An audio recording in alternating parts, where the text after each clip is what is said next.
जय श्रीराम. व्यवसायात मोटिवेशन कायम ठेवणं हेच खरं आव्हान असतं, खास करून जेव्हा सगळं स्वतः सांभाळायचं असतं. तुमच्यासाठी काही प्रॅक्टिकल आणि जमेल असे काही मार्ग.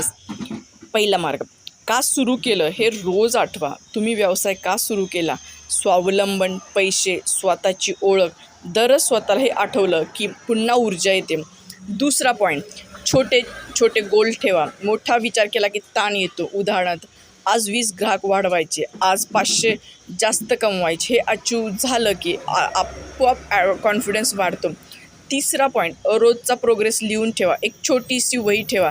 आज काय चांगलं झालं, काय सुधारायचं आहे, हे लिहिलं की तुम्हाला तुमची ग्रोथ दिसते.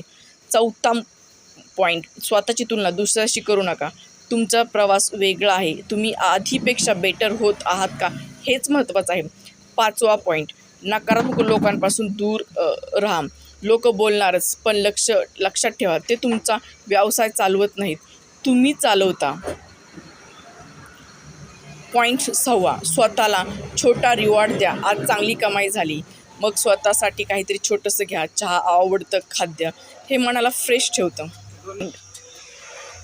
थोडा आराम पण तितकाच महत्त्वाचा असतो. खूप थकल्यावर मोटिवेशन कमी होते. दररोज थोडा वेळ स्वतःसाठी ठेवा. पॉईंट 8, तुमची स्टोरी ही तुमची ताकद आहे. जर कधी खूपच डाऊन वाटलं तर एक सोपी ओळ लक्षात ठेवा. मी थांबणार नाही, कारण मी आधीच खूप पुढे आलो आहे.